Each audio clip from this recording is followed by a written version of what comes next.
Praise lord. ఈరోజు మన వాక్య ధ్యానం కోసం యెషయా 55వ అధ్యాయం 10వ వచనం 11వ వచనం నేను చదువుతున్నాను.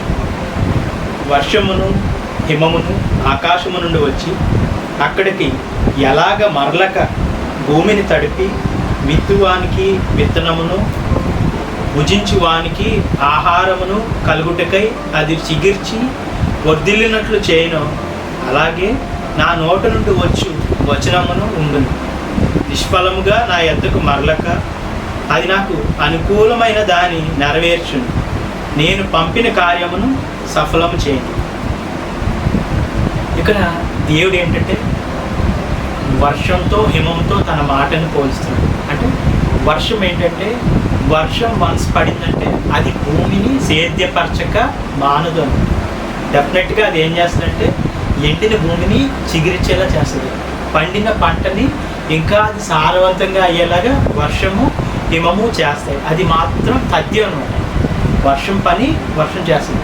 అయితే తర్వాత వారు చేయాల్సిన పని సరిగ్గా చేయకపోతే ఫలం సరిగ్గా రాదు. లేదంటే తర్వాత వారు మంచి రకమైన విత్తనాలు లేదంటే మంచి కేర్ వారి భూమి మీద సరైన కేర్ తీసుకోకపోతే మంచి ఫలం రాదేమో. కానీ వర్షం మాత్రం తన పని తను హిమము వర్షం మాత్రం తన పని తను ఖచ్చితంగా నెరవేర్చి మాత్రం వెళ్తాయని. అదే విధంగా దేవుని వాక్యం కూడా వస్తుంది. దేవుడు ఒక మాట చెప్పినప్పుడు ఆ మాట దేనికి పంపబడిందో ఆ కార్యం నెరవేరకుండా లేదంటే నిష్ఫలం అవ్వకుండా సఫలం అయ్యేలాగే ఆ వాక్యం పనిచేస్తుంది. కానీ వ్యత్యాసం ఎక్కడ ఉంది అంటే వ్యత్యాసం మనం సేద్యపరచుకునే విధానంలోనే ఉంది. అంటే వర్షం పడిన తర్వాత ఆ రైతు ఎంత కష్టపడి ఆ భూమి మీద ఉన్న రాళ్ళని కానీ ముళ్ళని కానీ తీసుకుని మంచి ఎరువు వాడాడు అనుకోండి, మంచి ఫలం వస్తుంది. అదే ఆ రైతు బతికించి సరిగ్గా సేద్యపరచకుండా ఆ ముళ్ళని అలాగే ఉంచి లేదా జంతువుల నుంచి పురుగుల నుంచి ఆ భూమిని కాపాడలేకపోయాడు అనుకోండి, ఏమవుతుందంటే సరి అయిన పంట రాదు అని.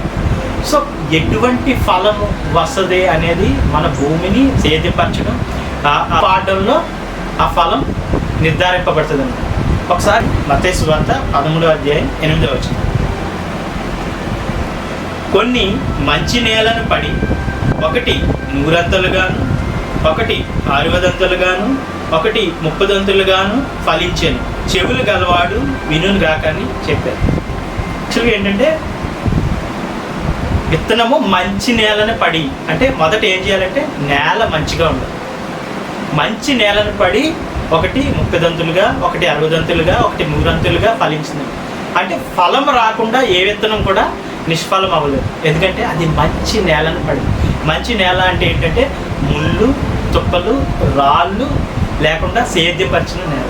సో ఏంటంటే మన హృదయం కూడా ఒక నేలతో సమానం అన్నమాట. ఈ ఉపమానంలో నేల అంటే ఏంటంటే మన హృదయం వాక్యానికి వ్యతిరేకంగా పనిచేసే ముళ్ళు లాంటి పరిస్థితులు, వాక్యానికి వ్యతిరేకంగా పనిచేసే ఆ విధమైన నిర్ణయాలు మనం కంప్లీట్గా తొలగించినాం. అంటే వాక్యం మనం చదివి ఆ వాక్యానికి వ్యతిరేకంగా ఏమున్నాయో మనం ఆలోచించి ఆ రోజు నుంచి అవన్నీ తీసి పక్కన పెట్టినప్పుడు ఆ వాక్యం యొక్క ఫలం మనం చూస్తాం. డెఫినెట్గా 30 కానీ 60 కానీ 100 కానీ ఫలం మనం నిశ్చయంగా చూస్తాం. అందుకే సామెతలో ఉంటుంది, తన భూమిని సేద్యపరచుకునే వాడికి సమృద్ధి అయిన ఆహారం దొరుకుతుంది. ఒకసారి సామెతలు